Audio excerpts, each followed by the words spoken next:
Hello dear, आपका welcome है इस वीडियो के अंदर। इस वीडियो के अंदर हम अगला टॉपिक स्टार्ट कर रहे हैं भाई। उसका नाम है सर्ड्स एंड इंडिसेस। ठीक है। टॉपिक का नाम सर्ड्स एंड इंडिसेस है। हिंदी में इसको बोलेंगे घात एवं करणी। और इस वीडियो के अंदर जो हम कर रहे हैं कंसेप्ट जिसके ऊपर मैं बात करूँगा वो है बेसिक फॉर्मूलाज। ये कंसेप्ट समझाऊंगा, यानी कि सर्ड्स एंड इंडिसेस के बेसिक फॉर्मूलाज हम समझेंगे, उन्हें याद करेंगे और फिर उसके ऊपर बेस्ड हम क्वेश्चन करेंगे बहुत सारे। और ये सिर्फ एक क्लास का काम नहीं है, इसके अंदर 3 या 4 क्लासेस लग जाएंगी, क्योंकि मैं इनकी बहुत सारी प्रैक्टिस आप लोगों के साथ करना चाह रहा हूँ। ठीक है, तो स्टार्ट कर दे। तो सबसे पहले तो ये देख लें कि ये सर्ड्स एंड इंडिसेस क्या होते हैं, नहीं इन वर्ड्स का मतलब क्या है। देखो ये बताता हूँ। सबसे कौन से रंग से बताऊँ, बताओ। तो सर्ड्स क्या होते हैं? सर्ड को हिंदी में बोलते हैं जी करणी। ये सर्ड या करणी क्या है, कोई दिक्कत नहीं है। सर्ड या करनी एक ऐसी चीज़ है जिसकी पावर जो है वो फ्रैक्शन में है, 1/3, 1/4, 5/6, और वो सॉल्व नहीं हो रही, वो सॉल्व होके इंटीजर नहीं आ रहा। क्या कहना चाह रहे हो सर? देखो, जैसे √7, तो √7 का मतलब होता है कि 7 की पावर 1/2। तो पावर फ्रैक्शन में है, पावर इंटीजर में नहीं है, पावर इंटीजर में नहीं है। और ये सोल्व होके इंटीजर भी नहीं आ रहा। अगर इंटीजर नहीं आ रहा का क्या मतलब है? जैसे √16 जो है ये सोल्व होके 4 आ जाएगा, तो ये जो है ये सर्ड नहीं है। ये जो है ये सर्ड, सर्ड्स, ये सर्ड यानी कि करनी ये है। ठीक है, तो सर्ड क्या होता है पता चल गया। एक ऐसा नंबर जिसकी जो पावर है 1/2 हो, 1/3 हो, 2/3 हो, कुछ भी हो जाए और वो सोल्व ना हो रहा हो। ऐसा हो सकता है कि किसी भी चीज़ की पावर 2/3 हो, जैसे 16 की पावर 1/2 है और वो सोल्व होके इंटीजर आ गया। इंटीजर आ गया तो इसको हम बोलेंगे कि ये सर्ड नहीं है, ये तो इंटीजर है, एक पूर्णांक है, पर ये सोल्व नहीं होगा। जैसे अगर मैं ये बोलूं कि क्यूब रूट ऑफ 16, ऐसा नंबर बताओ जिसका क्यूब 16 है, सर वो इंटीजर तो नहीं आएगा। ठीक है, तो ये एक सर्ड है, ये एक करनी है। क्लियर है? और जो भी ऐसे नंबर है अंडर रूट के अंदर जो सोल्व नहीं होते, इनको हम क्या बोलते हैं? मैंने आपको नंबर सिस्टम के अंदर बताया है, इनको हम इरेशनल नंबर बोलते हैं। ये सारे नंबर इरेशनल, अप्रिमेय होते हैं। ये अंडरस्टैंडिंग मैंने आपको नंबर सिस्टम में दी है। ठीक है, तो वो चीज़ आप वहाँ पर पढ़ोगे डिटेल। तो ये समझ में आ गई सर्ड क्या है। ठीक है सर, अब ये इंडिसिस क्या है? इंडिसिस, इंडिसिस एक प्लूरल वर्ड है, जैसे सर्ड्स है ऐसे ही इंडिसिस। इसका सिंगुलर वर्ड है इंडेक्स, या फिर इसको आप बोल सकते हो पावर। ठीक है, किसी भी चीज की पावर। जैसे यहां पर क्या कर रखिए, घात, घात को क्या बोलते हैं? पावर। जैसे 2 की पावर 3, तो ये 3 इसका इंडेक्स है। 3 की पावर 4, 4 इसका इंडेक्स है। इस नंबर में जो पावर है वो है 4। ठीक है, क्लियर है? तो इन वर्ड के मीनिंग क्लियर हो गए। थर्ड क्या है, इंडिसिस क्या है, घात क्या है, किसी भी नंबर की घात जो होती है पावर, करनी क्या है। ठीक है, आगे बढ़ जाए। तो जो करनी है वो एक इरेशनल नंबर है, ये आपको क्लियर हो गया। कई बार वो डायरेक्टली ऐसे नहीं पूछता कि कौन सी इसमें से सर्ड है, ऐसे पूछ लेता है इरेशनल नंबर कौन सा है। भाई जिसकी भी, जो भी रूट के अंदर, क्यूब रूट के अंदर या फिर किसी भी फोर्थ रूट के अंदर हो, ऐसे कि किस नंबर की पावर 4 करो कि 27 आए, ऐसा कोई इंटीजर हमारे पास है ही नहीं। तो ये सारे क्या हैं?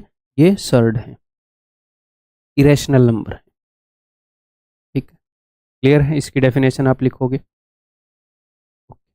अब हम आगे आते हैं भाई बेसिक फॉर्मूलाज के ऊपर। बेसिक फॉर्मूलाज करते हैं। चलिए, तो ये आपने ध्यान से समझना है। ठीक है, अगर किसी भी नंबर की पावर में 0 कर दूंगा तो वो 1 हो जाएगा। इसका एग्जाम्पल क्या है? एग्जाम्पल लेते हैं कि 3 की पावर 0 कर दी तो 1 हो जाएगा, 4 की पावर 0 कर दी तो 1 हो जाएगा। अगर 1000 की पावर 0 कर दी तो 1 हो जाएगा। किसी भी इंटीजर की पावर अगर आप 0 कर दोगे तो 1 हो जाएगा। क्लियर है? मैथमेटिकली इसको ऐसे याद कर लो। लेकिन सर ये 0 क्यों हो रहा है? इस पावर का मतलब होता है कि उस नंबर को कितनी बार लिया, 3 को 0 बार लिया, यानी कि लिया ही नहीं किसी चीज को। मैं आपको बोलूं मैं आपको 0 तरबूज दे रहा हूं, ये लो 0 तरबूज ले लो, इसके बदले में मुझे कितने रुपए दोगे? तो आप रुपए भी 0 दोगे। मैंने आपको तरबूज नहीं दिया, आपने मुझे रुपए नहीं दिए उसके बदले में। दुकानदार ऐसे करेगा तो, है ना? तो 0 मतलब कुछ नहीं। तो मल्टीप्लीकेशन के अंदर कुछ नहीं का मतलब होता है 1। एडिशन के अंदर कुछ नहीं का मतलब होता है 0। किसी के अंदर 0 ऐड करोगे कुछ नहीं फर्क पड़ेगा, 0 घटाओगे कुछ नहीं फर्क पड़ेगा। एडिशन में कुछ नहीं मीन्स 0, एडिशन में एम्प्टी चीज है 0, और मल्टीप्लीकेशन में एम्प्टी चीज है 1। किसी नंबर को 1 से गुणा कर दो फर्क नहीं पड़ता, 1 से भाग कर दो फर्क नहीं पड़ता। इसीलिए ये 1 के बराबर है। किसी नंबर को 0 बार लिया यानी कि कुछ भी नहीं लिया, यानी कि 1 चीज खाली पड़ी है, यानी कि 1 है। ठीक है भाई। नेक्स्ट, किसी भी नंबर की पावर अगर आप 1 करोगे, यानी कि 5 को एक बार लिया तो यानी कि भाई 5, 10 को एक बार लिया यानी कि 10, कुछ भी आप मान लो, 500 को एक बार लिया यानी कि 500। ठीक है सर। और 0 की आप कुछ भी पावर कर दो। एक और चीज बता दूं, 0 raise to power anything is equal to 0। Example, 0 की पावर 5, अब 0 को 5 बार लोगे तो 0, भले ही ऐसे कर लो 5 बार, 0 इंटू 0 इंटू 0 इंटू 0 इंटू 0, ये तो 0 ही आएगा ना भाई। ठीक है। ऐसे ही 0 को 7 बार ले लोगे तो 0, 0 को 1000 बार ले लोगे तो 0, कितनी बार भी ले लो 0 को। ठीक है, तो ये बेसिक बात क्लियर है। तो 0 की कुछ भी पावर करेंगे तो 0 आएगा, और किसी भी चीज की पावर 0 करोगे तो 1 आएगा। तो अगर सर 0 की पावर 0 कर दें तो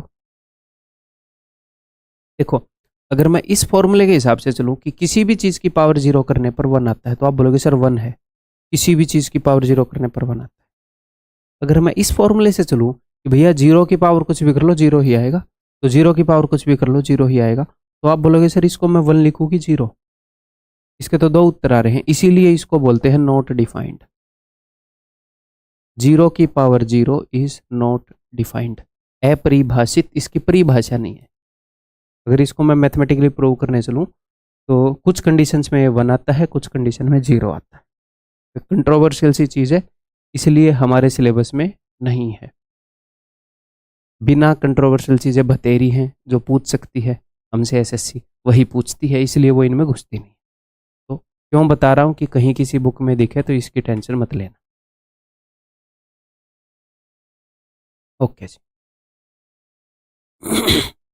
अब a raise to power minus n is 1 divided by a raise to power n। इसमें मेरे कहने का मतलब ये है कि किसी भी नंबर की पावर अगर नेगेटिव है, तो अगर ये न्यूमरेटर में है, अगर ये ऊपर है, तो जब ये नीचे चला जाएगा तो इसकी पावर पॉजिटिव हो जाएगी। क्या कहना चाह रहा हूँ देखो, एग्जाम्पल के थ्रू समझो।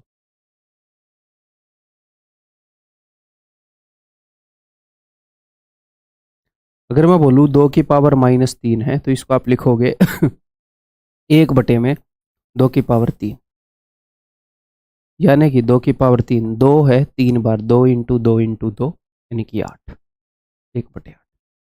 जैसे फिर से बताता हूँ कि 3 की पावर -4 बटे में 7, तो इसको मैं लिख सकता हूँ, इसको मैं नीचे भेज रहा हूँ तो नीचे एक तो 7 है और 3 की पावर 4 है। तो जब ऊपर से नीचे भेजोगे तो साइन चेंज हो जाएगा, यहाँ पर नेगेटिव साइन है, यहाँ पर पॉजिटिव हो जाएगा। नीचे से ऊपर भेजोगे तो साइन चेंज हो जाएगा। और इसके एग्जाम्पल लेते हैं। जैसे अगर मैं ऐसे बोलूँ कि 5 की पावर 4 बटे में 7 की पावर 2, तो मैं इसको ऐसे लिख सकता हूँ कि 7 की पावर 2 नीचे है, तो इसको नीचे से अगर मैं ऊपर भेजूंगा तो साइन चेंज हो जाएगा पावर का, और इसको अगर मैं नीचे भेजूंगा तो साइन चेंज हो जाएगा पावर का। ठीक है, क्लियर है? तो ऊपर से नीचे भेज लो, नीचे से ऊपर भेज लो, जो भी उसका साइन है उसे बदल दो। ये है ये वाला कंसेप्ट। इनके एग्जाम्पल्स भी जब आप नोट्स बनाओगे तो लिखते रहना, ठीक है, आगे बढ़ते हैं। अगर किसी नंबर की पावर ऐसे फ्रैक्शन में हो 1/n, इसका मतलब उसकी nth रूट ले रखी है, ये दोनों सेम है। उसकी nth रूट ले रखी है का क्या मतलब है बताता हूँ। ये दोनों सेम चीज़ें हैं। एग्जाम्पल देता हूँ। अगर ऐसे कर रखा हो कि स्क्वायर रूट ऑफ कुछ भी मान लो आप, एग्जैक्ट नंबर ले लेता हूँ ना, 16, तो यहाँ पर एक 2 होता है जो लिखने की ज़रूरत नहीं होती, तो इसका मतलब है कि 16 की पावर हाफ। मैं आपको सिर्फ रिप्रेजेंटेशन बता रहा हूँ कि ये और ये सेम ही चीज़ है। ठीक है, अगर मैं ऐसे लिखूँ कि क्यूब रूट ऑफ 27, तो इसको मैं लिख सकता हूँ 27 की पावर 1/3। क्लियर है, समझ में आ गई बात। अगर मैं लिखूँ कि 16 की 4th रूट, ऐसे यहाँ पर 4 लिख दूँ, तो इसका मतलब है 16 की पावर 1/4। ठीक, क्लियर है भाई। ये एक रिप्रेजेंटेशन है। ये चीज़ और ये चीज़ सेम है, सेम चीज़ की रिप्रेजेंटेशन है, सेम चीज़ को दर्शाया गया है, दर्शाया गया है। ठीक है, आगे बढ़ जाऊं, ये बेसिक समझ में आ गए। नेक्स्ट, अब देखो, a raise to power m गुणा में a raise to power n is equal to a raise to power m plus n। ये पहले मैंने आपको कुछ बताया नहीं, एक बार इसको काटते हैं।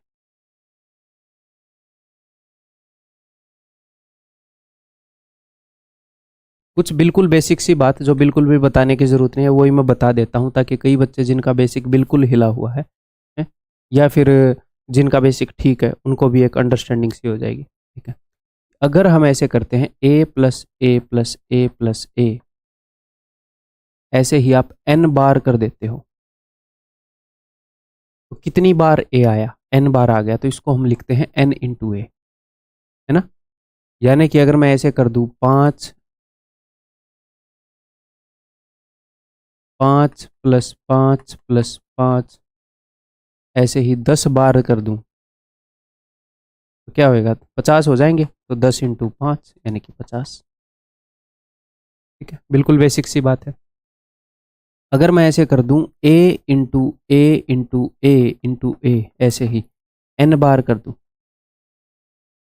तो जैसे आप ये करते हो कि अगर 2 इंटू 2 है, तो इसको आप लिखते हो कि 2 की पावर 3, यानी कि 2 मल्टीप्लाई किया गया है 3 बार।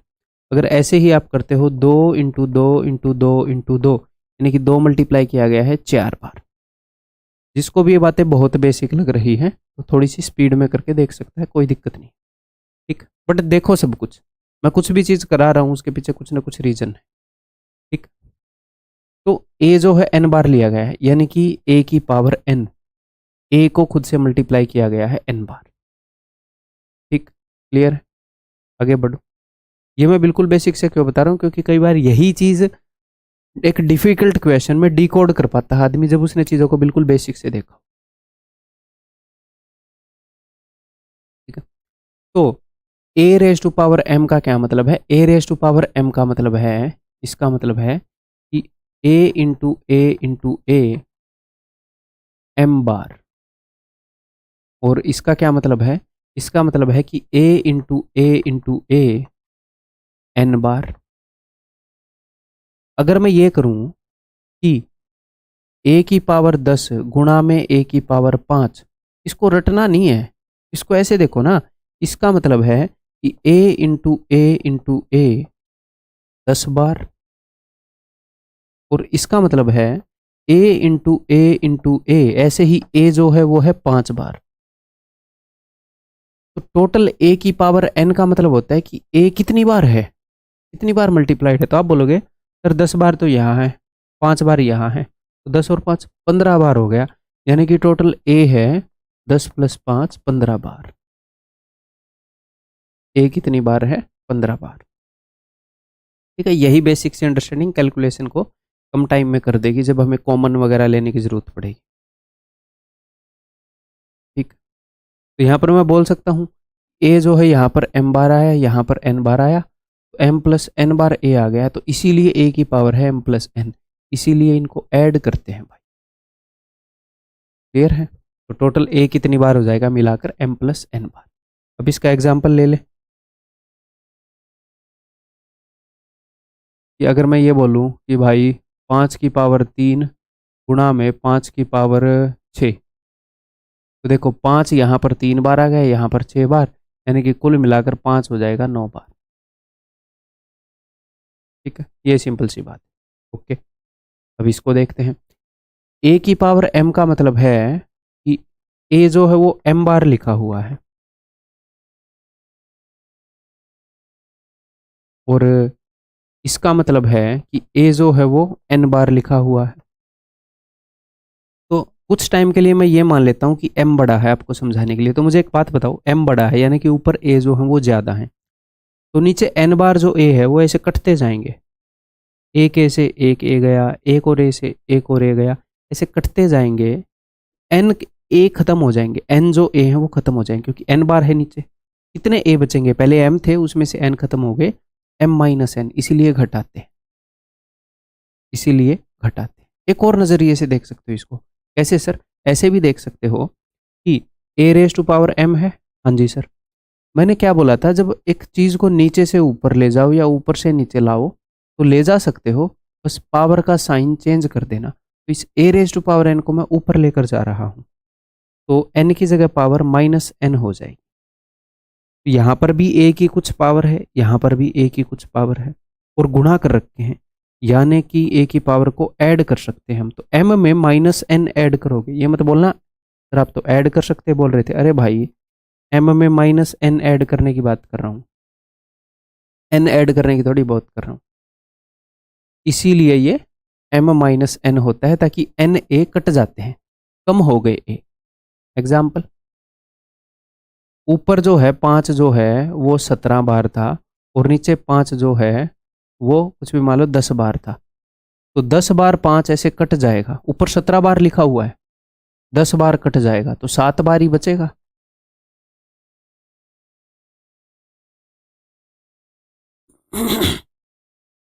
ठीक है, ओके, आगे बढ़ू। A raise to power m raise to power n is equal to 30। अब ये क्यों होता है ये भी बताता हूँ।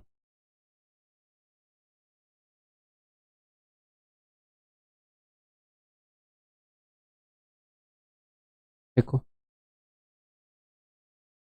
कि a raise to power m raise to power n, इसका क्या मतलब है? इसका मतलब है इस पूरे डिब्बे को देखो, इस पूरे डिब्बे की पावर है जी n, यानी कि ये पूरा डिब्बा n बार आया है, यानी कि a raise to power m गुणा में a raise to power m गुणा में a raise to power m, ये सब कितनी बार हुआ है सर? n बार हुआ है। इसका यही मतलब है, किसी भी चीज़ की पावर n है यानी कि वो चीज़ n बार हुई है। तो a टोटल कितनी बार आ गया? m बार यहाँ पर आ गया, m बार यहाँ पर आ गया, m बार यहाँ पर आ गया। तो देखो इन दोनों को मिलाकर कितनी बार हो गया? 2m बार।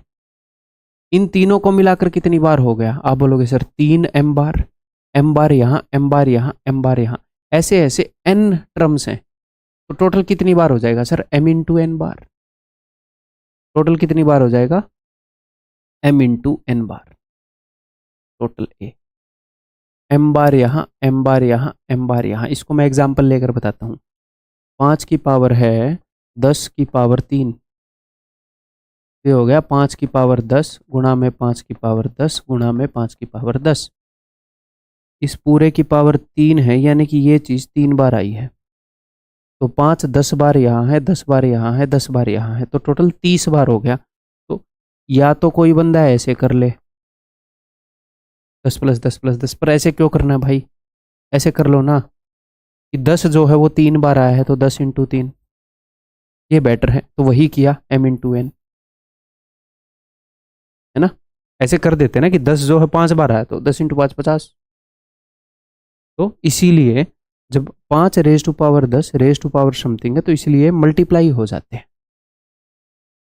ठीक, क्लियर है? क्वेश्चन में बहुत ही तसल्ली से यूज़ करूंगा मैं ये चीज़ें, इसलिए अभी प्यार से सीख लो। तो इसका एग्जांपल लेता हूँ भाई। 2 raise to power 3 raise to power 4, 4 3 12, 2 की पावर 12। ठीक, 3 raise to power 5 raise to power 7, तो 3 की पावर 35। ठीक है, और इस 2 की पावर 12 को आप ऐसे भी लिख सकते हो कि 2 की पावर 6 की पावर 2, क्योंकि ये जो पावर है ये मल्टीप्लाई तो होनी ही है। हाँ जी सर, 4 3 12, ये भी 2 की पावर 12 है, तो ये भी 2 की पावर 12 है। इसको आप ऐसे भी लिख सकते हो इसी को कि 2 की पावर 4 की पावर 3, 2 की पावर 2 की पावर 6, यहाँ पर भी 4 3 12 है, ये भी 6 दूनी 12 है, 6 दूनी 12 है, 4 3 12 है। ऐसे लिख सकते हैं हम, कैसे लिख सकते हैं, बनना एट द लास्ट यही है। ठीक है, क्लियर है? ओके जी, अब इसको समझते हैं। ये दोनों एक दूसरे से अलग हैं। कैसे अलग हैं? देखो, यहाँ पर ये बोला गया है कि a की पावर m जो है वो टोटल n बार आएगा। यहाँ पर a की पावर m की पावर n नहीं है, ना ना ना ना ना ना। यहाँ पर जो a की पावर है वो m raise to power n है। एक बार फिर से बताता हूँ, देखो यहाँ पर a की पावर n है, इस पूरे की a की पावर m, फिर से बता रहा हूँ, a की पावर m है, इस पूरे की पावर है n, यानी कि ये पूरी चीज n बार आई है। ये पूरी चीज a की पावर m गुणा a की पावर m गुणा a की पावर m ऐसे। लेकिन यहां पर क्या है, a की पावर m और इस पूरे की पावर n नहीं है ना, a की power m raise to power n है, a की पावर है m raise to power n। यहां पर पहले पावर को सोल्व करेंगे, इसको रटना नहीं है, रटोगे तो फिर बाद में गड़बड़ी करोगे। समझ लो जैसे मैं समझा रहा हूं। तो ये चीज क्या है, ये चीज है कि 2 की पावर 3 की पावर 4। यहां पर ध्यान से सुनिएगा, 2 की पावर 3 की पावर 4 नहीं है, मेरे मुंह से गलत निकला पिछला। यहां पर 2 की पावर है 3 की पावर 4, यहां पर 2 की पावर 3 की पावर 4 है। इसको हम ऐसे देखते हैं, तो इसको ऊपर से सोल्व करते हुए लाते हैं, यानी कि 2 की पावर 81 है, 3 की पावर 4 क्या होता है, 81। ठीक है, क्लियर है भाई? इन सब का एग्जाम्पल दिया है मैंने ऐसे, है ना? समझ में आ गई बात, इन दोनों में क्या फ़र्क है? अब ये देखते हैं, a into b raise to power n, यानी कि ये जो पूरी चीज़ है ये n बार है। तो इस ब्रैकेट के अंदर a भी है, इस ब्रैकेट के अंदर b भी है, यानी कि a भी n बार आ गया, b भी n बार आ गया। तो देखो, इस ब्रैकेट के अंदर जो भी चीज़ है उन सब की पावर n है, यानी कि इस ब्रैकेट के अंदर जो भी चीज़ है वो सारी n बार आई है। तो ऐसे बोल दूँ, a n बार आया है गुणा में b n बार आया है, यही तो बात है। a इंटू बी था अंदर, a भी n बार आ गया, b भी n बार आ गया। ठीक, तो आप ऐसे बोल सकते हो कि मान लो अगर ऐसे हो कि 6 की पावर 10, तो आप ऐसे भी बोल सकते हो कि 2 गुणा 3 की पावर 10, यानी कि 2 की पावर 10 गुणा 3 की पावर 10। अगर 6 जो है वो 10 बार आया है, 6 गुणा 6 गुणा 6, तो हर एक 6 में एक 2 होता है, एक 3 होता है। तो जब भी एक 6 आया तो एक 2 भी आया, एक 3 भी आया। जब अगला 6 आया तो 2 भी आया, 3 भी आया। तो 6 अगर 10 बार आया है, यानी कि 2 भी 10 बार आया है, 3 भी 10 बार आया है। मैं इसको ऐसे लिख सकता हूँ। कल को आपको ऐसे करना पड़ेगा कि 5 की पावर 10 गुणा में 3 की पावर 10, यानी कि 5 दिए 15, 15 की पावर 10। ठीक, क्लियर है? आगे बढ़ जाऊं?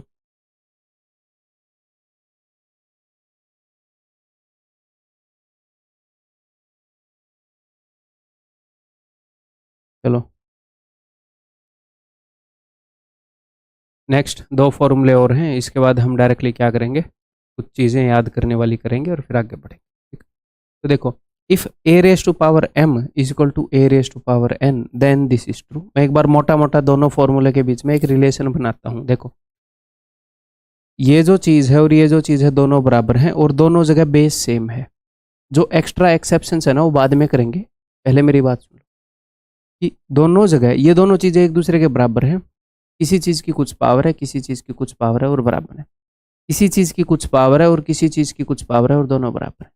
एक जगह पर बेस सेम है, बेस यानी कि जिसकी पावर की गई है, बेस आधार जिसकी पावर चढ़ाई गई है ए। अगर बेस सेम है और ये दोनों चीजें सेम है यानी कि पावर भी सेम होगी। ऐसे मैं बोल सकता हूँ, एक्सेप्शन बाद में करेंगे, पहले भावनाओं को समझो। कि ए की पावर 10 इज इक्वल टू 2 की पावर 10, मैं बोलूंगा कि मैंने ए की पावर 10 करी और मैंने 2 की पावर 10 करी। अच्छा, बेस सेम है।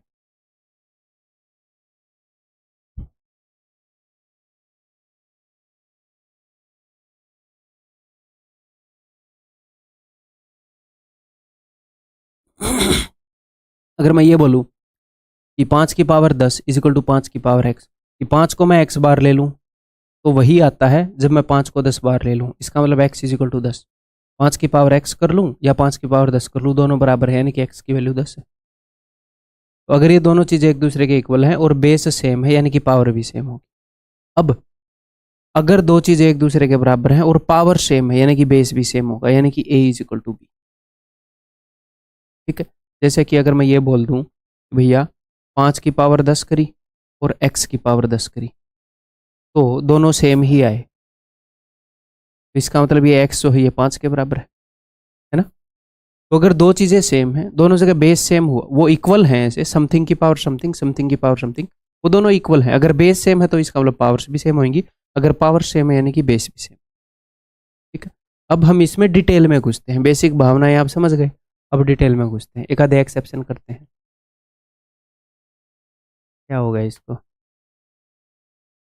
चलिए जी। तो देखो, अगर a की पावर m है that is equal to a की पावर n, तो अगर ये दोनों एक दूसरे के बराबर हैं और बेस सेम है यानी कि पावर्स भी सेम होंगी, कुछ एक्सेप्शन है।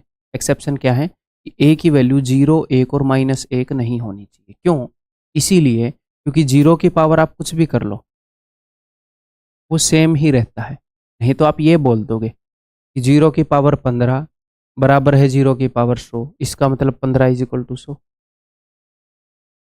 है। आप ये बोल दोगे कि 1 की पावर 7 इज इक्वल टू 1 की power 8, therefore 7 is equal to 8।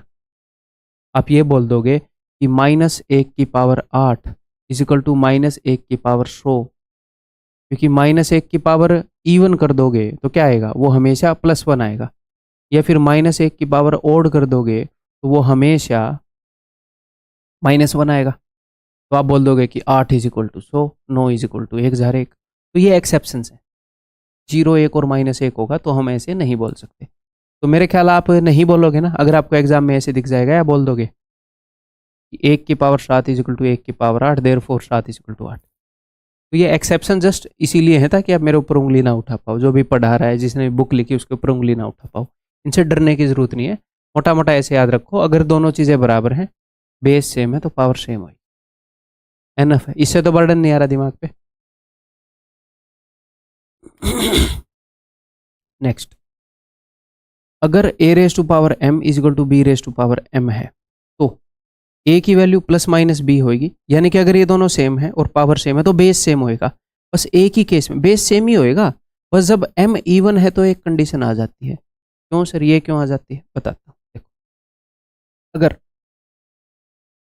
अगर मैं कर दूं अपनी a की पावर 10 और इधर कर दूं कि 2 की पावर 10, यही है ना, पावर सेम करनी है। ठीक, तो ये जो 2 की पावर 10 है, इसको आप 2 की पावर 10 भी लिख सकते हो और इसको आप ऐसे भी लिख सकते हो -2 की पावर 10। तो जब ये पावर है, जब ये इवन होती है, तो मैं गारंटी से ये नहीं कह सकता कि इधर जो वैल्यू रखी है वो 2 की पावर 10 है या -2 की पावर 10 है। या फिर एक और बात, दूसरे तरीके से देखता हूँ। देखो कि तो a की वैल्यू क्या होएगी, तो a की वैल्यू अगर आप a की जगह 2 रखोगे तो भी बात बन जाएगी, 2 की पावर 10 इज इक्वल टू 2 की पावर 10, और a की जगह -2 रखोगे तो भी बात बन जाएगी। ऐसे बेटर समझ में आएगा कि -2 की पावर 10 इज इक्वल टू 2 की पावर 10। एट द एंड तो मुझे 1024 ही चाहिए ना। यहाँ पर मैं 2 रखूंगा तो भी ये बनेगा, -2 रखूंगा तो भी ये बनेगा। तो जब पावर्स इवन हो तो मुझे ये नहीं पता लगता कि एग्जैक्टली ये a जो है और ये जो इधर है, इन दोनों का साइन सेम है कि नहीं। इनकी वैल्यू तो सेम है, ये तो गारंटी है। होएगा तो ये भी 2, अब ये +2 होएगा, -2 पक्का नहीं कह सकता। इसीलिए अगर m इवन है तो a is equal to plus minus b, ऐसे कंसिडर कर लेना। a is equal to plus minus b, plus b भी हो सकता है माइनस बी भी हो सकता है, लेकिन पावर ओड है। जैसे अगर ऐसे हो कि a की पावर 9 इज इक्वल टू 2 की पावर 9, a की जगह सिर्फ 2 ही रख सकते हो, a की जगह -2 तो नहीं रख सकते। क्यों? क्योंकि -2 की पावर 9 करोगे तो ये नेगेटिव आ जाएगा। नेगेटिव की पावर अगर ओड करते हैं तो नेगेटिव आ जाता है, वहां तो पॉजिटिव है, a की वैल्यू -2 तो नहीं हो सकती। तो जब पावर ओड होती है तो हम श्योर होते हैं कि बेस इक्वल है भैया। इवन है तो दो पॉसिबिलिटीज होती है कि क्या पता इसकी वैल्यू +2 हो या -2। तो बस ये है। ठीक, फिर से इसको समराइज कर दूं। क्या होता है, लेफ्ट हैंड साइड और राइट हैंड साइड बराबर होती है। अगर बेस सेम मिला तो इसका मतलब पावर्स भी सेम ही है यार, इनकी वैल्यू सेम है। हम यही यूज करेंगे, एक्सेप्शन अपने एग्जाम में नहीं आती, टेंशन मत लो। अगर left hand side right hand side के इक्वल है, किसी चीज की कुछ पावर है किसी चीज की कुछ पावर, और पावर इक्वल है, तो इसका मतलब बेस की वैल्यूज भी इक्वली होंगी। बहुत रेयर है कि पावर इवन होती है, बट कोई दिक्कत नहीं है, अब आप आगे से संभाल लोगे। ठीक है, क्लियर है? आगे बढ़ जाऊं मैं। भाई आगे कुछ ऐसी चीज़ें हैं जो आपको याद होनी चाहिए है? और मैं याद करने के लिए, आपको पता है, बहुत कम चीज़ें बताता हूँ। जो भी मैं याद करने के लिए बताता हूँ इसका मतलब वो उसके बिना तो काम नहीं चले, है ना। चलो एक एक करके करते हैं। सबसे पहले आपको 2 की पावर 12 तक याद होनी चाहिए। जैसे कि 2 की पावर 1, ये मैंने आपको कैलकुलेशन बूस्टर में ही बताया है। ऐसे ही आपको 2 की पावर 12 तक याद होनी चाहिए। मैंने वैसे पर्सनली मेरे दिमाग में 2 की पावर 10 तक बहुत ही अच्छे से याद कर रखी है। अगर 11 करना होता है 2 की पावर 11, तो मैं इसको डबल कर देता हूँ। 12 करना होता है जैसे 2048 का डबल 4096, मैंने यहीं तक कर रखी है। चाहो तो आप भी कर सकते हो यहाँ तक, फिर उसके बाद 2 बार डबल कर लेना। 3 की पावर आपको 6 तक याद होनी चाहिए।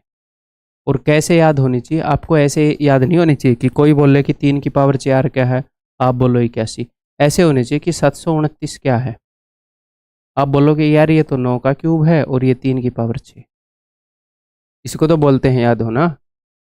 एग्जाम में ऐसा तो होएगा नहीं, एग्जामिनर आपसे पूछेगा कि 23 सत्य क्या होता है, ऐसा तो नहीं होता। वो तो आपको देखना होता है कि भैया अगर आपको ये चीज़ें मिलें, 23 का पहाड़ा इतने अच्छे से याद है क्या कि 23 छिक्के 138, 23 7 161। उल्टा याद होएगा तभी तो कैलकुलेशन में मदद होएगी। कैसे याद होएगा? रोज लिखो, बोलो। जब आप बोल बोल कर लिखोगे, एक तो आप लिख रहे हो, आप उसको देख रहे हो, आंखें इन्वॉल्व होगी, लिख रहे हो तो हाथ भी इन्वॉल्व हो गए, बोल रहे हो तो मुंह भी इन्वॉल्व हो गया, सुन रहे हो तो कान भी इन्वॉल्व हो गए। जितनी ज़्यादा सेंसेस इन्वॉल्व हो जाएंगी उतनी जल्दी चीज़ अंदर बैठती है। रोज बोल बोल के लिखो पहाड़े क्यूब, डस्टबिन में फेंक दो कागज को, बैठकर रूम में लिख कर देखना नहीं है। अगले दिन रफ पर लिखो, हटाओ, फिर लिखो, हटाओ, फिर लिखो, हटाओ। साफ साफ नहीं लिखने। और ऐसे नहीं करना। कई बच्चे तो पता नहीं ऐसे, मतलब उनको ऐसे बताया गया है, ठीक है, सीधा ऐसे लिखना है 11 कम 11 कम बाई 11, और 11 का तो वैसे लिखना ही क्यों है, 23 44 23 59 23 92, ऐसे लिखना है बोल बोल के, 30 5 115 23 138 ऐसे। तो धीरे धीरे जब आप इन नंबर्स को बार बार देखोगे तो 138 से आपको 23 ध्यान आ जाया करेगा खुद ही। मिटा दो इन सबको। ऐसे ही 5 की पावर 5 तक, 6 की पावर 4 तक याद होनी चाहिए। ये दिखते ही आपको दिखना चाहिए कि ये है। तो कभी अगर दिखने की ज़रूरत हुई तो जिस बच्चे ने अच्छे से याद नहीं करी उसको तो दिखेंगे नहीं, आपको तुरंत दिख जाएंगे, वो क्वेश्चन जल्दी हो जाएगा। ठीक है, चलिए जी। नेक्स्ट आपको याद होने चाहिए स्क्वायर्स अप टू 30। पहले मैं 25 तक बोलता था तो, लेकिन 30 तक याद करो, ठीक है, हेल्पफुल रहेगा। कई बार मैंने क्वेश्चन देखे कि हेल्पफुल रहता है, 30 तक याद कर लो। Then cubes up to 12। आप चाहो तो आप 15 तक भी याद कर सकते हो क्यूब्स को, क्योंकि एक आधी बार देखा है 13 का पूछा गया है, 14 का पूछा गया है, इन द सेंस यूज हुआ है, ठीक है। बट मैं 12 तक याद करके रखा हूँ आज भी। मैं पहचान जाता हूँ कि अच्छा ये 14 का क्यूब है क्या, बट 15 तक याद करोगे बढ़िया रहेगा। 15 का काफ़ी बार यूज़ हुआ है, 21 का काफ़ी बार यूज़ हुआ है। तो आप 12 तक याद करोगे तो 15 और 21 का याद कर। कई बार आपको ये बोला जाता है 50 तक के क्यूब याद कर लो, प्लीज़ है ऐसे मत करो, खुद के ऊपर ये अत्याचार मत करो, जरूरत नहीं है। एट द मैक्स 15 तक क्यूब याद कर लो और एक 21 का भी याद कर लेना। मैक्स है, ठीक। वो यूज ही नहीं होता यार एग्जाम में, फिर क्या मतलब इस दिमाग में इतनी चीजें डाल के क्या करें भाई, और भी तो सब्जेक्ट हैं वो भी तो डालने हैं, है ना। नेक्स्ट, इनकी वैल्यूज याद कर लो। रूट 6, रूट 7, रूट 8, रूट 10, उनकी याद करने की जरूरत नहीं है, वो निकाल लेंगे। इनकी कंठस्थ होनी चाहिए, तो एक बार बता देता हूँ कैसे। एक शॉर्टकट बता देता हूँ। इसका इतना तो पता है ना, 1.414 है। एटलीस्ट 2 डिजिट तक तो आपको पता ही होनी चाहिए। जो तीसरा डिजिट है वो मैं बता दूंगा कैसे याद करोगे। वैसे तो 3 डिजिट तक याद हो जाएंगी, बट 2 तक भी कर ली ना तो देखो, 4 एकम 4, तीसरा डिजिट 4 है। 7 तिये 21, 21 में 2 आता है ना पहले, 2 तिये 6, तीसरा डिजिट इन दोनों के प्रोडक्ट से आ रहा है। ये कोई मैथमेटिकल लॉजिक नहीं है, मैंने पैटर्न ढूंढा है, ठीक है। बढ़िया स्टीक बैठ गया उनके ऊपर जो हमें याद करनी है, और क्या चाहिए, आगे नहीं बैठ रहे हैं, ठीक है। तो इसके अलावा अगर आपको रूट 7 निकालना है तो जो मैंने आपको मेथड बताया है उसी से हम निकाल लेंगे, ठीक है। ज़रूरत नहीं है बिल्कुल भी रटने की। तो भाई दैट्स ऑल, ये सारी चीज़ें रटी हुई होनी चाहिए।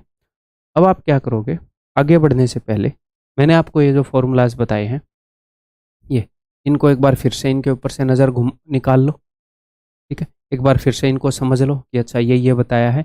एक बार सारे फॉर्मूलाज को लिख लो। आप ये देखो कि आप लिख सकते हो कि नहीं एक बार इकट्ठे, हैं। फिर हम बहुत सारे क्वेश्चन करेंगे, बहुत सारे आसान करेंगे, मॉडरेट क्वेश्चन, डिफिकल्ट क्वेश्चन, हर तरह के क्वेश्चन करेंगे। आपके साथ बहुत सारी प्रैक्टिस करूंगा इनके ऊपर, ठीक। अब मैं आगे बढ़ रहा हूँ, मैं ये मान रहा हूँ कि मेरे बताने से पहले आप इनको अच्छे से दोबारा से समझ लोगे, लिख लोगे, याद कर लोगे। तो मेरे बताने से पहले सारे क्वेश्चन करते चलो, आप कर लोगे मुझे पता है। और फिर तेज़ स्पीड पर, अगर आपको आसान आसान लग रहे हैं तो मेरी एक्सप्लेनेशन तेज़ स्पीड पर अपने अकॉर्डिंग देख सकते हो, तेज़ या इतनी ही। रिकॉग्नाइज दी रैशनल नंबर। रैशनल नंबर का मतलब है कि भैया सर्ड नहीं होना चाहिए, रूट के अंदर वाला मामला बचना नहीं चाहिए, सोल्व हो जाना चाहिए। प्रीमेय संख्या नहीं तो अप्रीमेय बन जाएगी। तो क्या ये सोल्व हो रहा है? ऐसा कोई नंबर है जिसकी पावर 4 करने पर 27 आ जाए? नहीं सर, तो ये तो है नहीं भैया रैशनल। ऐसा कोई नंबर है जिसकी पावर 3 करने पर 16 आ जाए? नहीं सर। अब मैं ये उम्मीद कर रहा हूँ कि जो मैंने आपको पावर्स बताई हैं वो याद हैं ये सारी, ठीक है। ये बहुत ज़्यादा यूज होएगा इस टॉपिक के अंदर, बाद में फिर शिकायत करो। इनको 3-4 बार लिखो। चीज़ें याद करनी है तो मौका मिलते ही, बहाना मिलते ही, कई बार बच्चे क्या हैं, बहाना मिलते ही पढ़ाई छोड़ देंगे। आप उससे उल्टा बनाओ, बहाना मिलते ही पढ़ो, बहाना मिलते ही कैलकुलेशन की प्रैक्टिस करो, बहाना मिलते ही जो याद करनी है 2 की पावर 12 तक अभी लिख दो। ऐसे लिख दो, 2, 4, 8, 16, 32, ऐसे लिख दो। और मन में ऐसे ऐसे भी लिख दो, 2 की पावर 8 क्या होगी, ये 9 क्या होगी, ये ऐसे रैंडम भी लिख दो चाहे। अभी तुरंत इनको 2-2 बार लिख दो इन सारी चीज़ों को। पहाड़े लिखने मेरे हिसाब से 13 से लिखने स्टार्ट करो, 12 तक तो आपको याद ही होंगे, 13 से लेकर 25 तक लिखो। अच्छा मैंने टेबल्स बताए ही नहीं, इसके अंदर नहीं बताए, कैलकुलेशन बूस्टर में बताए हैं। 13 से 25 तक लिखो रोज, ठीक। स्टार्टिंग में रोज लिखो 1 महीना, उसके बाद क्या होगा, दिमाग में बैठ जाएंगे। फिर 15 दिन के बाद, या फिर ऑल्टरनेट डे लिख दो, फिर 3-4 दिन में एक बार लिखो। फिर धीरे धीरे ऐसी स्टेज आ जाएगी कि महीने में 1 दिन लिखोगे एनफ, ठीक।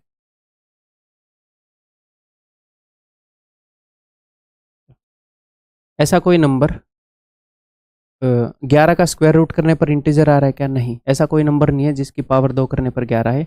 एक ही ऑप्शन है, 3 की पावर 5 करने पर क्या आता है? 243 आता है। ये 3 है, ये सारे सर्ड्स हैं, ये सारे अप्रीमेय संख्याएं हैं, इरेशनल हैं, ये सारे करनी है। वो नहीं है क्योंकि वो सोल्व हो गया, ठीक। Next, which of the following is a surd. कौन सा सर्ड है, यानी कि जो सोल्व नहीं हो रहा है, इरेशनल नंबर है। देखो ये तो सोल्व हो रहा है, ये तो 3 के बराबर आ गया, 2 की पावर 5 करने पर 32 आ जाता है, 3 की पावर 6 करने पर 729 आ जाता है। ऐसा कोई नंबर नहीं है जिसकी पावर 3 करोड़ और 25 आ जाए, तो यही सर्ड है? यही है ब्लैक शीप। नेक्स्ट, ये बताओ, इसको हम पता है कैसे देखेंगे?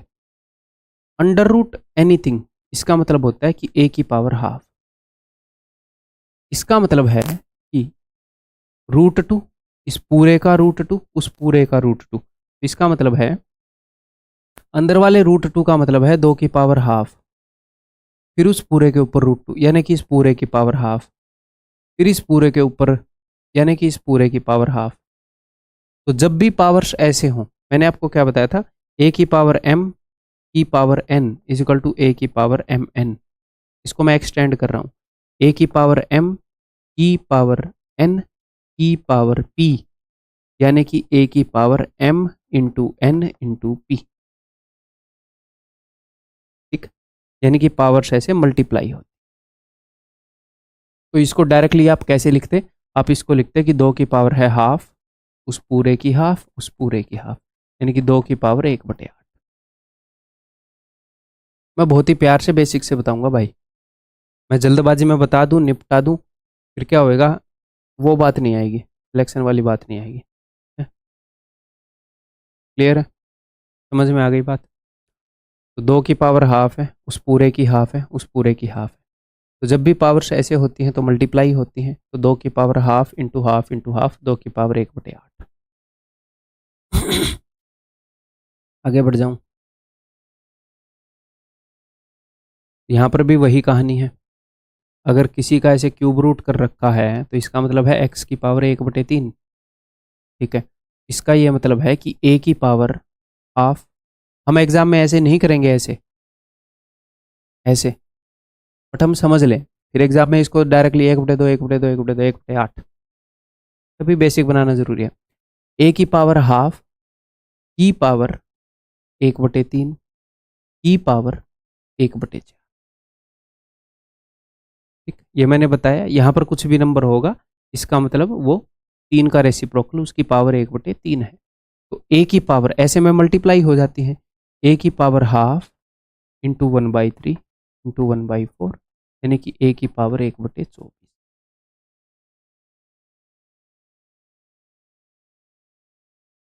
ठीक है,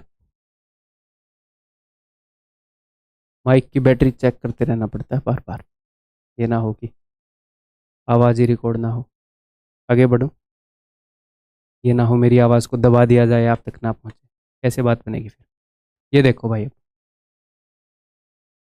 देखो यहाँ पर 2 तरह की पावर है। अगर मैं ऐसे करता हूँ कि 5 की पावर 2 की पावर 3, तो इसका मतलब है कि 5 की पावर 2 गुणा 3 यानी कि 5 की पावर 6। अगर मैं ऐसे करता हूँ कि 5 का अंडर रूट का क्यूब रूट, इसका मतलब है 5 की पावर हाफ इंटू 1/3 यानी कि 5 की पावर 1/6। तो यहाँ पर कभी क्या कर रखा है, 5 का अंडर रूट कर रखा है, कभी तो पावर कर रखी है जो ऐसे है 2 3 4, कभी पावर कर रखी है जो 1/2 है 1/3। तो इससे डरना नहीं है, आपने लगातार करना है कि 5 की पावर पहले क्या है 6 है। एक बार अंडर रूट वालों को भूल जाओ, मैं एक बार पहले इसको दिखा देता हूँ कि है क्या, फिर बाद में करेंगे। देखो ये ऐसे है कि सबसे पहले 5 की पावर 6, ठीक है, फिर उसके ऊपर अंडर रूट, अच्छा उसके ऊपर क्यूब रूट लगा है, उसके ऊपर क्यूब रूट, फिर है उस पूरे की पावर 1/3। ठीक है, फिर उस पूरे का स्क्वायर कर रखा है, फिर इस पूरे की पावर है 2, फिर इस पूरे के ऊपर 5, तो यानी कि इस पूरे की पावर है 1/5, ऐसे कर रखा है। तो 5 की पावर 6 गुणा में 1/3 गुणा में 2 गुणा में 1/5। बट मुझे एक बात बताओ, मैं a into b into c कर दूं, या फिर a into c into b कर दूं, या b into c into a कर दूं, कोई फर्क पड़ेगा? चीज़ें गुणा करनी है तो आगे पीछे नहीं। तो आप डायरेक्टली क्या करोगे, आप डायरेक्टली करोगे कि 5 की पावर 6, पहले एक तरफ वाली पावर से निपट लो, 6 2 और 15, 6 गुणा 2 गुणा 15, फिर इनको उठा लो, 1/3 1/5, इधर वाली बटे में है ना जो रूट में है, फिर 1/3, ठीक है, फिर 1/14। और अच्छा इधर 7 मैंने मिस कर दिया भैया, इधर 7 भी थी एक, गुणा में 7। ये उत्तर है। इनको मैं ऐसे गुणा कर लूँ 6 गुणा 1/3, या डायरेक्टली आगे पीछे कैसे भी गुणा कर लूँ। तो भाई 5 3 15, 7 दूनी 14, 3 दूनी 6, तो 5 की पावर 2 यानी कि 25, ऑप्शन ए। ठीक है, आगे बढ़ जाएं। ये वाईफाई का साइन बन गया है ना।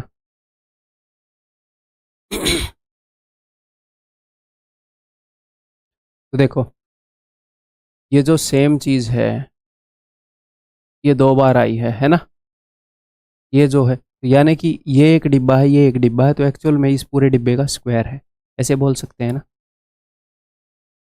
x into x x square होता है। मैं यहाँ पर देख लेता हूँ, यहाँ पर है 5⁹ गुणा में 4, फिर ये फ्रैक्शन वाले भी उठा कर लाते हैं, 1/6 1/3, ये है डिट्टो, ये चीज़ है यहाँ पर।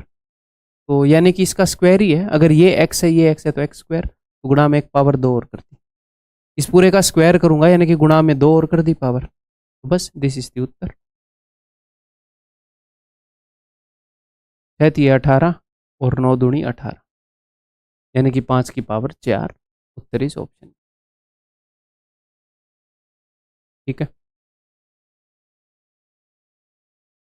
आगे बढ़ जाऊं।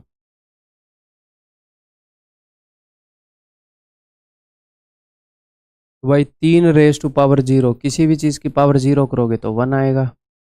3⁻−1, तो भैया इसको मैं ऐसे लिख सकता हूँ, 3⁻−1 को 1/3 या फिर 1/3 बोल लो, यानी कि 1 + 1/3। मेंटली कर रहे हैं क्वेश्चन है वैसे, बट हम बेसिक से कर रहे हैं, मतलब आराम से समझ रहे हैं, प्यार से बेसिक्स डेवलप कर रहे हैं।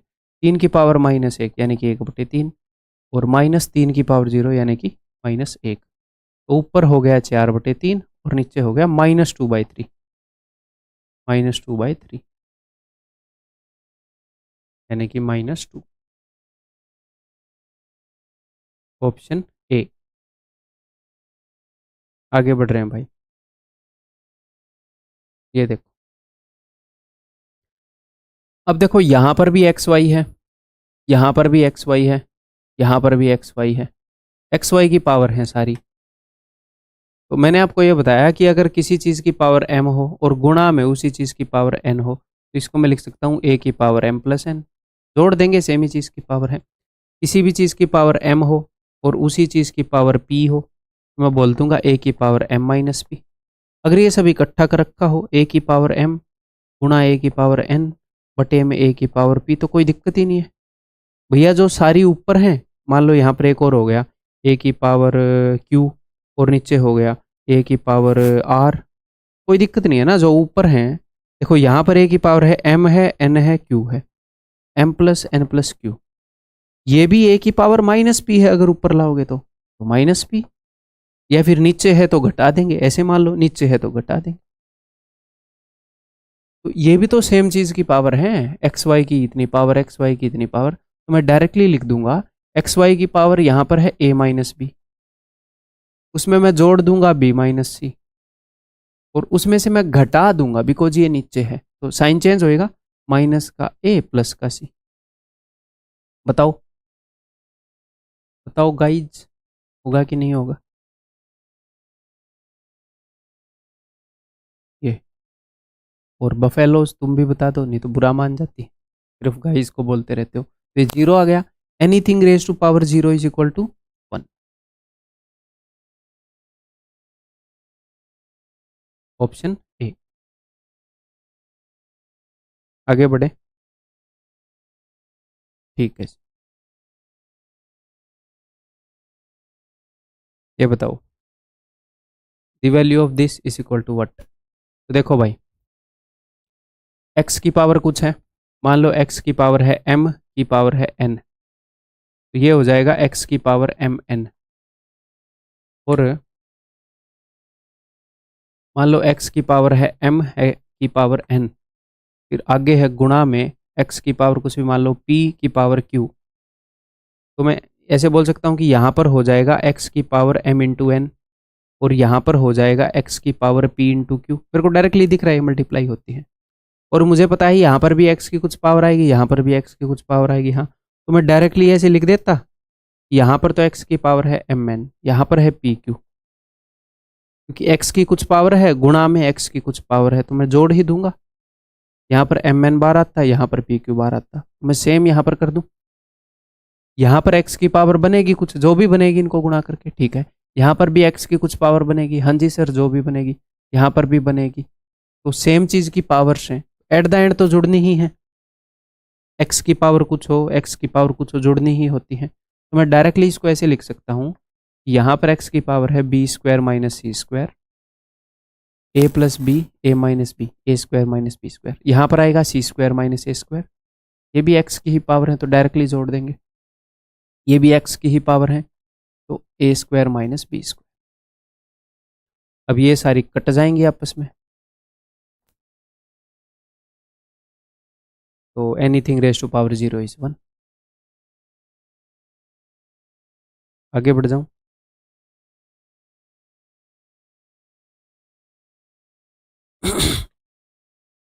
लास्ट क्वेश्चन की तरह,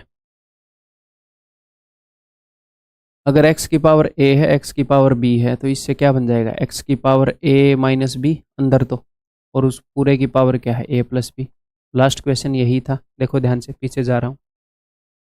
ऐसा ही था, x की पावर कुछ की पावर कुछ, पावर मल्टीप्लाई होनी है।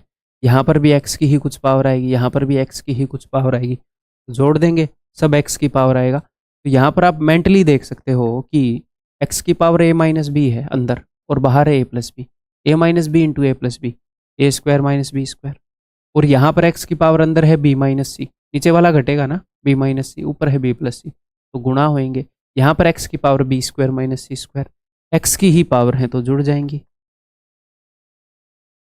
यहाँ पर x की power c square minus a square, फिर से सारी कट जाएंगी। Anything raise to power 0 is 1। अगर ऐसे क्वेश्चन का सीधा उत्तर 1 मार दे, क्यों भाई, ये तुम बहुत ज़्यादा जल्दी में हो, पीएम हो कहीं के, पीएम हो, सोल्व करके करेंगे, कल को क्या कर दे वो पता है हमें।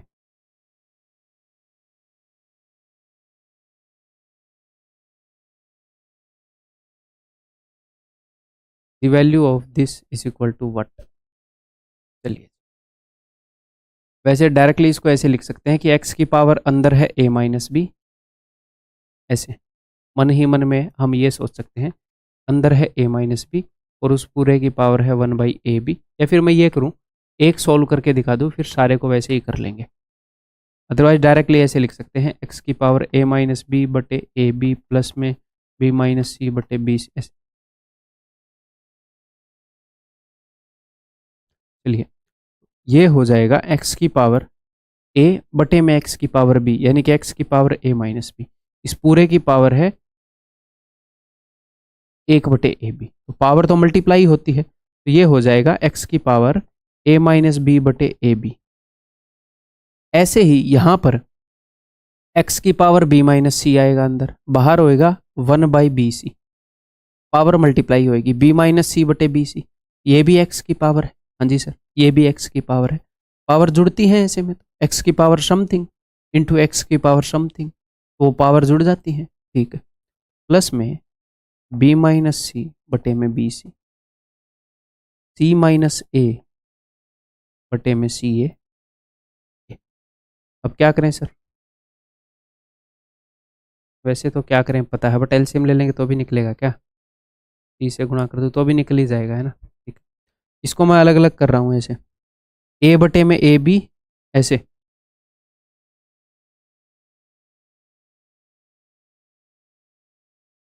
अपने मन ही मन में, ए कट जाएगा बी कट जाएगा, तो आएगा 1/b माइनस 1/a, ये आएगा b से b कट गया तो प्लस 1/c माइनस 1/b, सी से सी कट गया प्लस 1/a। मैं सिर्फ ये जान ले रहा हूँ पहले वाला क्या आएगा, दूसरा फिर मैं लिख दे रहा हूँ माइनस 1/c। ये सारे आपस में कट जाएंगे तो x की पावर 0 इज इक्वल टू 1। अगर आप एलसीएम ले लेते तो ऊपर आ जाता ए सी बी सी, फिर यहाँ पर ए बी ए सी, फिर यहाँ पर बी सी ए बी, हाँ तो भी कट ही जाता है, एलसीएम ले लेते तो भी, ठीक है। क्लियर है भाई, आगे बढ़ जाऊँ।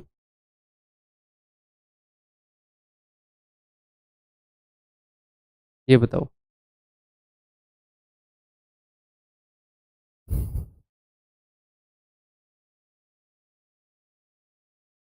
तो किसी चीज़ की पावर a है, फिर x-1/y की पावर b है, फिर इसकी पावर a है, इसकी पावर b है ना। कुछ खास दिख नहीं रहा तो सोल्व करना स्टार्ट कर देते हैं।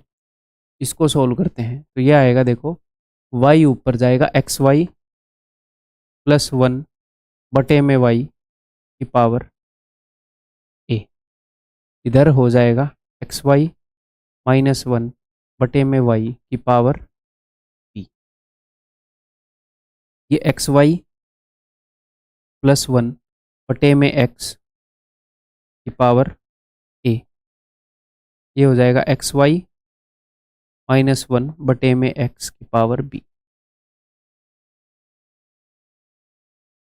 ठीक, अब देखो जरा ध्यान से, किसी चीज़ की पावर a है, किसी चीज़ की पावर a है। मैं ऐसे लिख सकता हूँ कि भाई, या फिर ये आप डायरेक्टली देख पाओगे, ऐसे लिख सकता हूँ ना कि m की पावर a बटे में n की पावर a, यानी कि m बटे में n की पावर a। ऊपर m भी a बार आया है, नीचे n भी a बार आया है। तो यहाँ पर देखो, अगर इसकी पावर a है ना, अगर m बटे n की पावर a है, यानी कि m भी a बार आया है, n भी a बार, यानी कि ये भी a बार आया है, ये भी a बार। हाँ जी सर। तो ऊपर एक्स वाई प्लस 1 a बार आया है और नीचे एक्स वाई प्लस 1 a बार आया है, तो ये तो कट जाएगा। ऊपर भी ये चीज़ उतनी ही बार आई, नीचे भी उतनी ही बार आई। ठीक है, तो यहाँ से मैं ऐसे लिख सकता हूँ, देखना जरा ध्यान से, ये y की पावर a है, ये नीचे है ना डिनोमिनेटर में, इसको मैंने यहाँ भेज दिया y की पावर a, और नीचे x की पावर a है, इसको मैंने ऊपर भेज दिया x की। ऐसे ही होता है ना, अगर ऐसे हो a बटे b बटे में p बाई क्यू, ऐसे ही करते हैं ना, a बटे b गुणा में q बाई p, या फिर बटे में p बाई क्यू। वही किया मैंने इनके साथ। ठीक है, अब यहाँ पर देखो, एक्स वाई माइनस 1 की पावर b है, एक्स वाई माइनस 1 की पावर b है, ये भी कट जाएगा। हाँ जी सर। यहाँ y की पावर b है तो ये नीचे जाएगा, नीचे वाला है नीचे, तो y की पावर b है, और यहाँ x की पावर b है, ये नहीं कटा, ये ऊपर आ जाएगा x की पावर b। ठीक है जी। तो ऊपर आप देखो, x जो है उसकी पावर है a प्लस बी, यहाँ a बार आया, यहाँ b बार, y की पावर भी a प्लस बी। ठीक है, तो फिर इसी रूल के तहत, इसी अंडरस्टैंडिंग के साथ, ये कोई नया रूल नहीं है, ये मत सोचो ये कोई नया रूल मैंने आपको बता दिया, रूल वही है, उन्हीं से बस अंडरस्टैंडिंग बता रहा हूँ, उन्हीं को यूज़ कर रहे हैं, इसीलिए तो उनका बेसिक समझा रहा था। देखो कि ऊपर भी किसी चीज़ की सेम पावर है, नीचे भी सेम पावर है, तो दिस बटे दिस सेम पावर, ऐसे ही x by y same power. और एग्जैक्टली यहाँ से यहाँ पहुँचने के कई रास्ते हैं, आपको कोई और रास्ता भी दिख रहा हो तो बिल्कुल गलत नहीं है, कोई दिक्कत नहीं। ठीक है, एक्स बटे वाई की power a plus b. Clear है? आगे बढ़ जाऊं, ये बताओ, टेल मी दिस। तो भाई देखो, पहले इस पावर हाफ को छोड़ दो, एक बार अंदर ही अंदर देखते हैं, p कितनी बार है सर, माइनस 1 बार। ओके, तो इस 3 को अगर मैं ऊपर भेज दूं तो p की पावर 3 है, तो ऊपर जाएगी तो -3 हो जाएगी, तो -1 बार ऑलरेडी है, -3 और आ जाएगा तो -4 बार हो जाएगी, है ना। तो p ऊपर -4 बार हो जाएगा, और फिर -4 का हाफ भी करना है, तो p की पावर -4 का हाफ क्या होगा, -2। मैंने यहाँ पर p की पावर सोल्व कर ली। अब q की पावर सोल्व कर रहा हूँ, देखो q की पावर -2 जब ऊपर गया तो q की पावर 2 हो जाएगी, तो q की पावर 2 ऑलरेडी है, 2 और आ जाएगी, तो 2 + 2 4 हो जाएगी, और उसका हाफ भी करना है, 4 × हाफ यानी कि 2, तो q की पावर हो जाएगी 2। अब डिवाइडेड बाई दिस है, तो ये लो उसको नीचे लिख लेंगे, करने को मैं सबको इकट्ठा भी कर देता, बट उतना बर्डन क्यों लेना है दिमाग पर। ठीक है, एक स्टेप एक्स्ट्रा लिख लेंगे। तो p की पावर 6 है, यहाँ पर p की पावर है -2, अगर मैं इसको ऊपर ले जाऊंगा तो p की पावर 2 हो जाएगी, साइन चेंज हो जाएगा ना जी। तो 6 और 2 8, ऊपर है p की पावर 8, उसका हाफ कर दो तो p की पावर 4 रहेगी। तो मैं लिख नहीं रहा, बट जो बोल रहा हूँ उस पर ध्यान देना, ठीक बोल रहा हूँ बिल्कुल। ठीक है, q की पावर 3 है तो इसको मैंने ऊपर भेज दिया, तो q की पावर -3, ये भी -3 हो जाएगी, तो -3 और -3 माइनस का 6, और उसका हाफ कर दोगे तो -3, तो q की पावर -3 बच जाएगी। इसको इसने एक्सप्रेस कर रखा है कि p की पावर समथिंग, q की पावर समथिंग, तो हम भी ऐसे ही कर देंगे, हम कम है किसी से, बताओ। तो p की पावर 4, इसको अगर मैं ऊपर भेजूंगा तो -4 हो जाएगी, तो -4 और -2 यानी कि p की पावर -6। q की पावर ऊपर जाएगी तो साइन चेंज हो जाएगा, 3 हो जाएगी, 3 और 2 5, यानी कि q की पावर 5।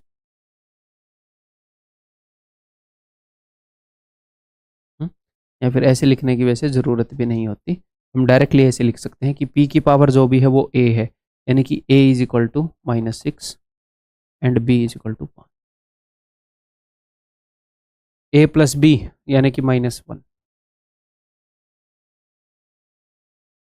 ठीक है, आगे बढ़ जाऊं।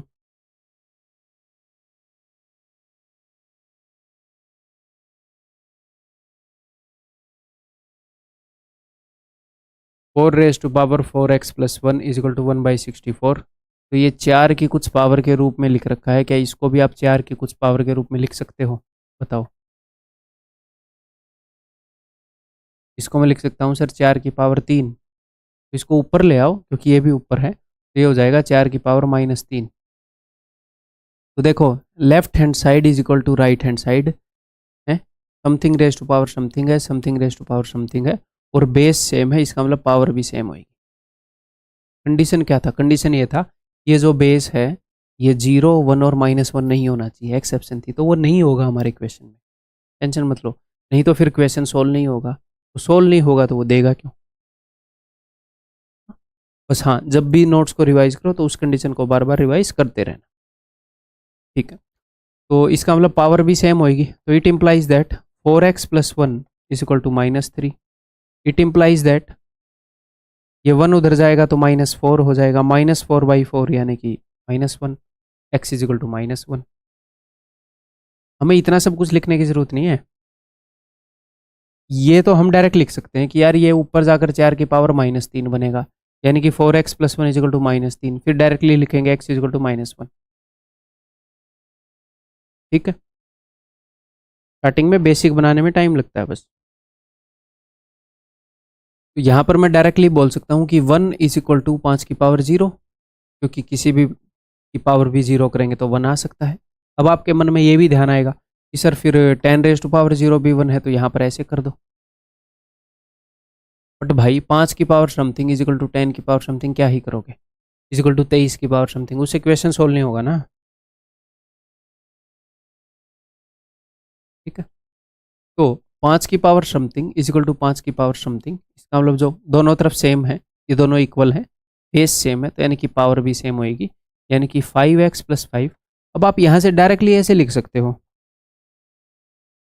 देखो इस क्वेश्चन में हम डायरेक्टली ऐसे सोच सकते हैं कि ये 5 की पावर 0 है, यानी कि डायरेक्टली 5x+5 0 होगा तो x की वैल्यू -1 होगी।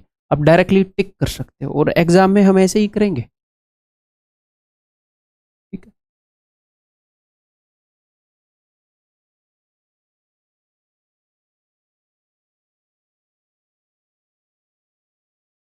ठीक है जी, आगे बढ़ूं, ये बताओ। तो भाई अ, आपको कुछ दिख रहा है अभी? 243 दिखना चाहिए कि 3 की पावर 5 है, दिखना चाहिए, इसीलिए याद करने के लिए बोला था। और ये भी 27 भी 3 की पावर 3 है, तो दोनों तरफ अगर मैं बेस सेम कर लूँ, 3 की पावर के रूप में लिख दूँ, तो मैं पावर को कंपेयर कर पाऊंगा।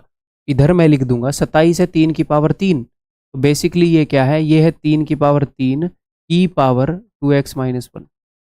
बट ऐसे लिखने की ज़रूरत नहीं पड़नी चाहिए आपको, डायरेक्टली ऐसा लिखना आना चाहिए कि 3 की power 3 into 2x-1। Powers at the end multiply ही होनी है, और राइट हैंड साइड पर ऐसे लिखना आना चाहिए, ये है 3 की पावर 5 है ना, तो 3 की पावर 5 की पावर 3 यानी कि 3 की पावर 15। अगर बेस सेम है, पावर सेम हो जाएंगी, दोनों इक्वल है, तो 3 5 15, यानी कि दिस इज इक्वल टू 15, तो 3 मैंने काट दिया, 2x-1 इज 5, तो 1 उधर चला जाएगा, 2x is equal to 6, therefore x is equal to 3। ठीक है, आगे बढ़ जाऊँ।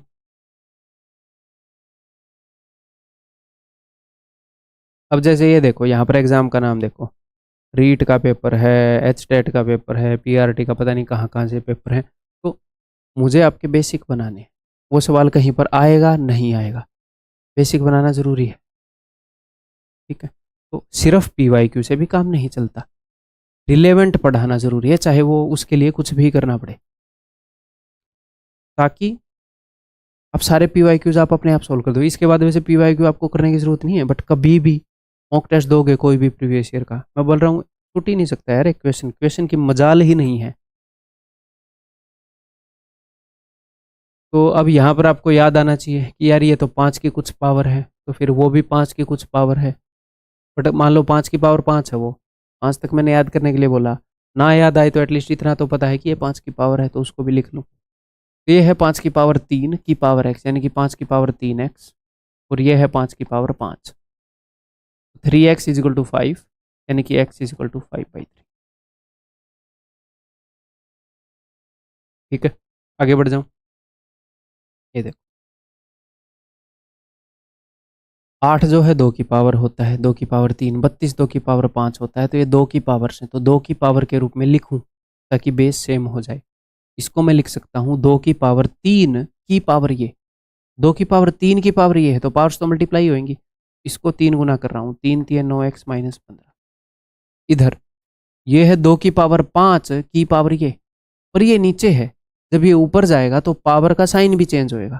ठीक है, तो इसको मैं कर रहा हूँ 2 की पावर 5 है ना, ये 5 गुना कर रहा हूँ, और मैं साइन भी चेंज कर दूंगा। देखो ये बनेगा 5 साथे 35 और 5 चौके 20x, 2 की पावर 5 की पावर ये, पावर्स गुणा होंगी, ये 5 गुना होएगा, अगर मैं साइन चेंज करूंगा तो ये हो जाएगा 20x माइनस 35। पावर नीचे ये है, जब ऊपर जाएगा तो नेगेटिव होएगी इसकी, तो साइन चेंज हो जाएंगे।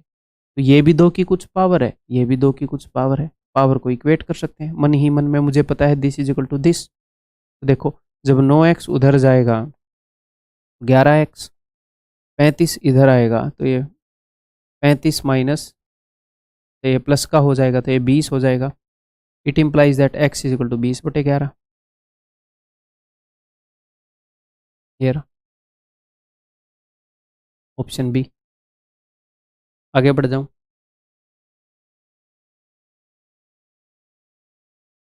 बताओ।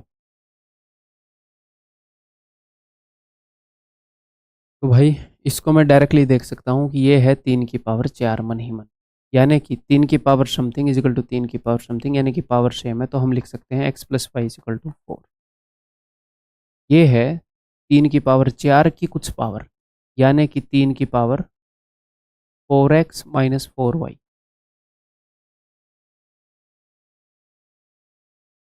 3 की power 4 into x minus y, और इधर है 3 की पावर 1, यानी कि 4 into x minus y is 1, therefore x minus y is equal to 1/4।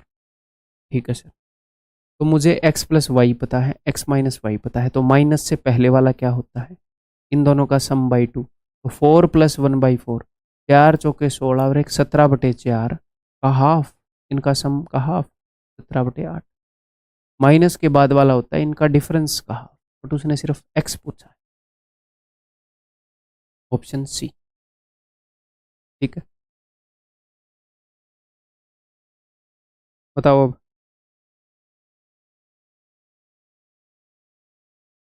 इसको हम बोल सकते हैं भैया 16 को 2 की पावर 4, बेस सेम है, यानी कि पावर को इक्वेट कर देते हैं, यानी कि 2x minus Y equal to 4। इसको मैं लिख सकता हूँ 2 की पावर 5, बेस सेम है, पावर को इक्वेट कर देते हैं, यानी कि x plus y equal to 5।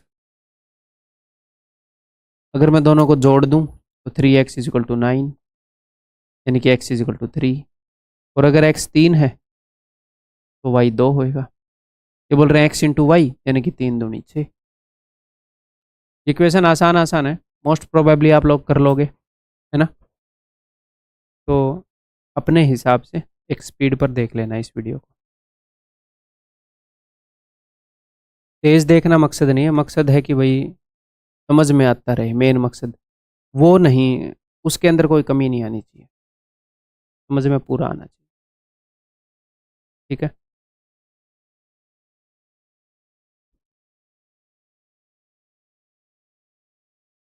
देखो भाई, इफ x बाई वाई की power something is equal to y by x की power something, x by y का उल्टा है ना ये y बाई एक्स,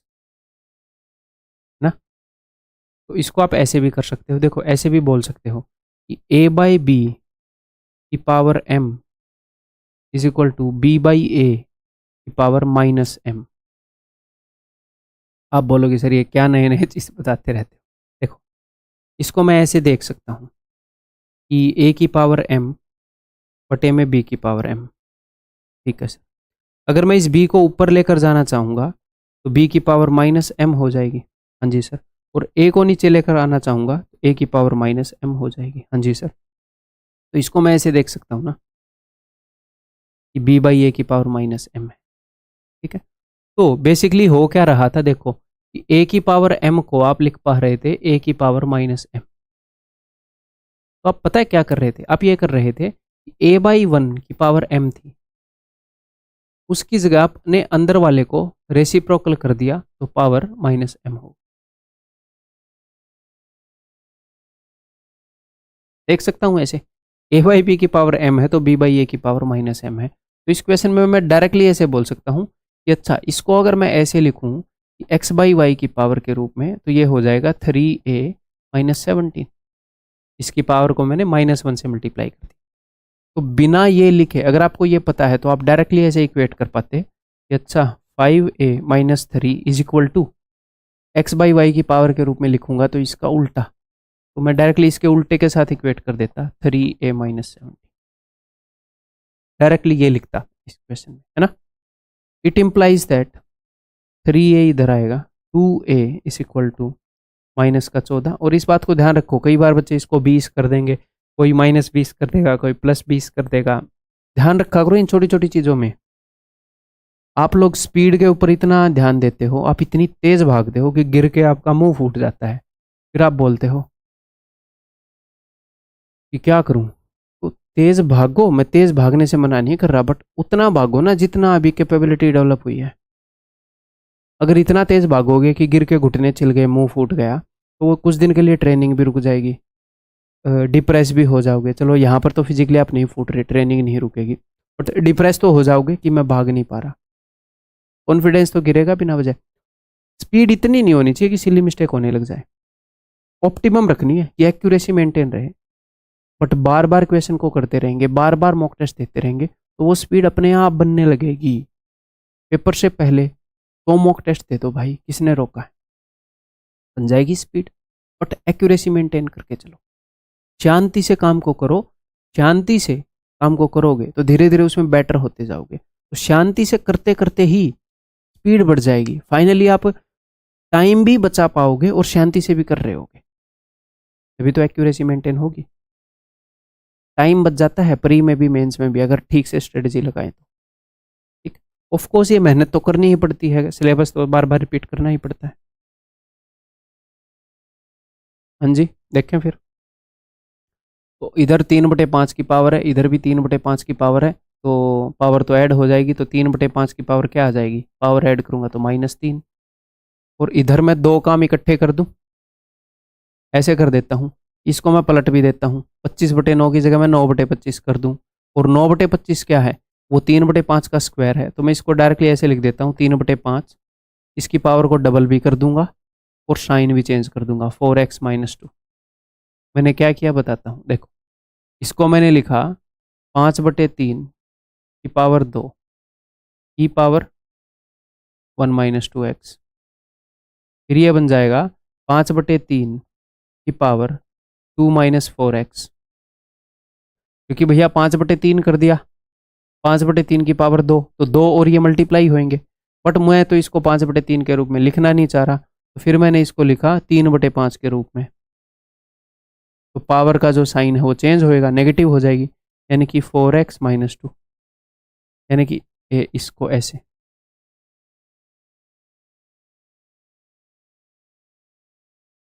ठीक है,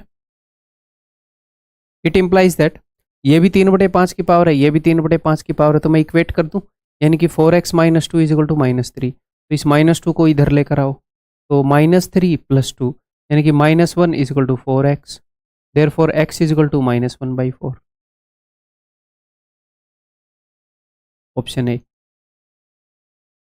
ठीक, आगे बढ़ जाऊं।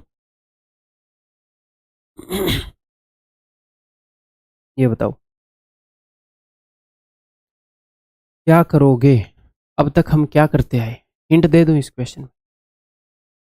अब तक हम यही तो करते आए हैं कि यहाँ पर जिस चीज़ की पावर के रूप में आपने चीज़ को लिखा है यहाँ पर भी उसी चीज़ की पावर के रूप में लिख दो।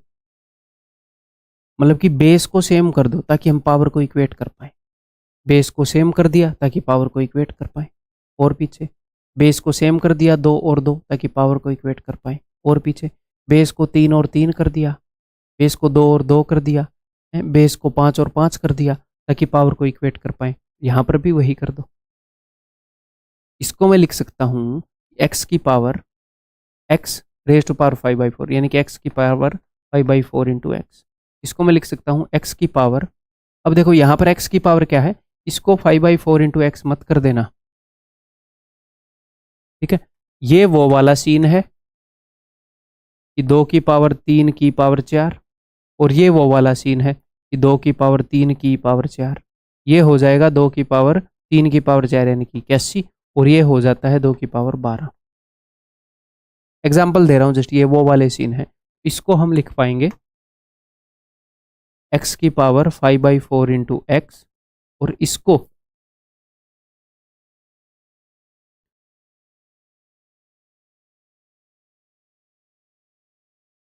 इसको कैसे लिख पाएंगे सर।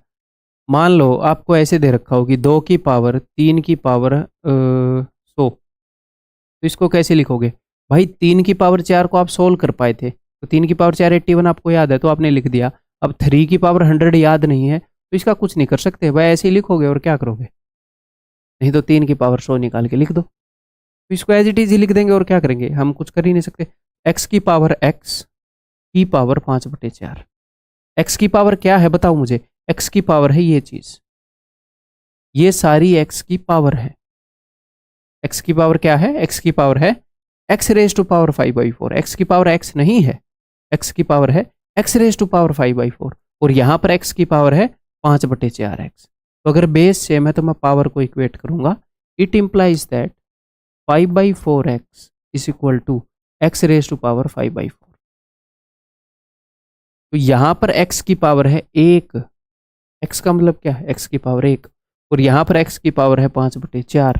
तो इसको अगर मैं उधर ले जाऊंगा ये नीचे जाएगा एक्स की पावर 1, या फिर ऊपर ले जाऊंगा तो एक्स की पावर -1, यानी कि ये घटेगा उसमें से, ये 1 घटेगा उसमें से।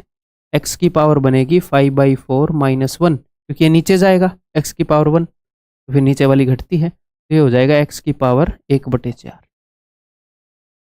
एक्स की पावर 1/4 इज इक्वल टू 5/4। तो दोनों तरफ पावर 4 कर दो, दोनों तरफ।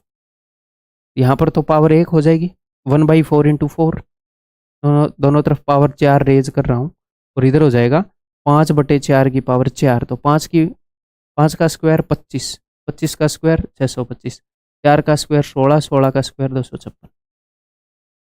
ठीक, ठीक है, ऑप्शन बी। ठीक है भाई।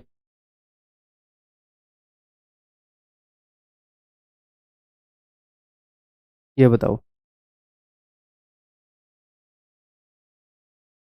सेम काम करना है जो लास्ट क्वेश्चन में बोला था। बेस, सेम बेस पर रेज कर रहे हैं ना हम पावर को। ठीक है सर, कैसे करें। तो यहाँ पर तो एक्स की पावर समथिंग है, यहाँ पर तो कुछ करने की ज़रूरत नहीं है, सिर्फ इसको करने की ज़रूरत है। अंदर क्या है देखो, इसको आप ऐसे देख सकते हो कि भाई ये है एक्स की पावर 1, और इधर है एक्स की पावर हाफ। इस पूरे की पावर एक्स है ना, ये एक्स की पावर हाफ है, तो आप डायरेक्टली देख सकते थे कि अंदर है एक्स की पावर 1 + 1/2 यानी कि 3/2, और इस पूरे की पावर है एक्स। आप डायरेक्टली ये लिख सकते थे यहाँ पर, ये कि अंदर तो एक्स, एक एक्स यहाँ पर है, आधा एक्स यहाँ पर है, यानी कि एक्स की पावर है 1.5 यानी कि 3/2। तो एक्स की पावर 3/2 है अंदर, बाहर है एक्स, तो डायरेक्टली लिख सकते थे एक्स की पावर 3/2 एक्स। और यहाँ से डायरेक्टली आप लिख सकते हो कि एक्स की पावर है x√x। तो दोनों तरफ LHS is equal to RHS, और बेस सेम है यानी कि पावर्स भी सेम है। It implies that x√x is equal to 3/2x, यानी कि दोनों तरफ अगर मैं स्क्वायर कर दूं x is equal to 9/4। Option C. ठीक है, क्लियर है भाई? तो चलो ये लास्ट क्वेश्चन है अपना, जिसमें एनफ चीज़ें बता दी मैंने आपको इस वीडियो के अंदर, ना एनफ करते हैं। What are the possible solutions for x of this equation? ठीक है भाई, देखते हैं इसके संभावित हल क्या है। तो इधर x की पावर रूट एक्स है, ओके, और इधर मैं x की पावर के रूप में लिख दूँ इसको, ये तो ऑलरेडी लिखा हुआ है, इज इक्वल टू, तो ये है x की पावर x, फिर उस पूरे की पावर 1/n, तो x की पावर हो जाएगी x/n। समझ रहे हो कि नहीं? आर यू समझिंग और नॉट?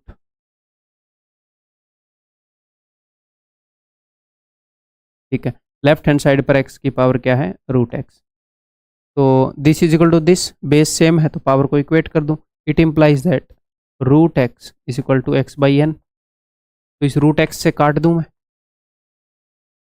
तो यहाँ पर रूट चढ़ जाएगा।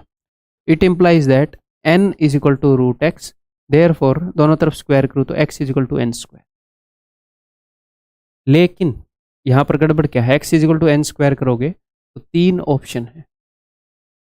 ऐसे क्वेश्चन में क्या करेंगे फिर? तो भैया चेक करने पड़ेंगे, चेक ही करने पड़ेंगे, अब और कोई इलाज नहीं है। पूछा हुआ क्वेश्चन है CDS का, तो ये तो सीधा सीधा कट गया सरेआम, है ना? अब चेक करते हैं, और मैं पहले चेक करूंगा 0 और 1 वाले को, इसको चेक नहीं करूंगा। अगर ये ठीक निकला तो मार दूंगा टिक, अगर ये ठीक निकला तो मार दूंगा टिक, दोनों खराब निकले तो इसको मार दूंगा टिक। ठीक है, ओके जी। तो मैं 0 रख रहा हूं, तो 0 की पावर 0, ये तो नॉट डिफाइंड है। 0 की पावर 0 नहीं होती, 1 नहीं होती, हमें पता नहीं क्या है, हमें पता नहीं, नॉट डिफाइंड की फॉर्म में काट दो। अब मैं ये वाला चेक करूंगा, x की जगह में, उसने इसके सॉल्यूशन पूछे हैं, इसके सॉल्यूशन बताओ, इसके संभावित हल। हल क्या होता है? हल होता है कि जिस भी वेरिएबल में इक्वेशन है उसका मान बताओ, x की वैल्यू बताओ। तो x की वैल्यू अगर 1 इसको सेटिस्फाई करेगी तो 1 भी एक सॉल्यूशन है। मैं x की जगह 1 रख रहा हूं, इसीलिए मैंने 0 रखा था। तो 1 की पावर अंडर रूट वन तो 1 होता है, 1 की पावर 1 यानी कि 1, और 1 की कुछ भी पावर कर लो 1 नहीं आएगा, तो 1 इज इक्वल टू 1। ये ठीक है भैया, सत्यावचन। Answer is equal to option D. Sir अगर ये भी नहीं होता तो एन को कैसे चेक करते? सीधा टिक मार देते। ठीक, एक आधी बार ऐसे क्वेश्चन आते हैं कि जो आपने उत्तर निकाला उसके बाद ये लगता है कि आंसर ए है, ओनली ए है, ओनली बी है, ओनली ए एंड बी है, उस केस में चेक करना पड़ता है। कई बार हमें स्टार्टिंग से ही अंदाजा होता है, कई बार ऑप्शन देख के अंदाजा होता है। ठीक, ऐसे क्वेश्चन होते हैं, टेंशन नहीं लेनी, मुझे ही ऐसा लग रहा है, सबको ऐसा ही लगता है। ठीक है, तो भाई दैट्स ऑल इस वीडियो के अंदर।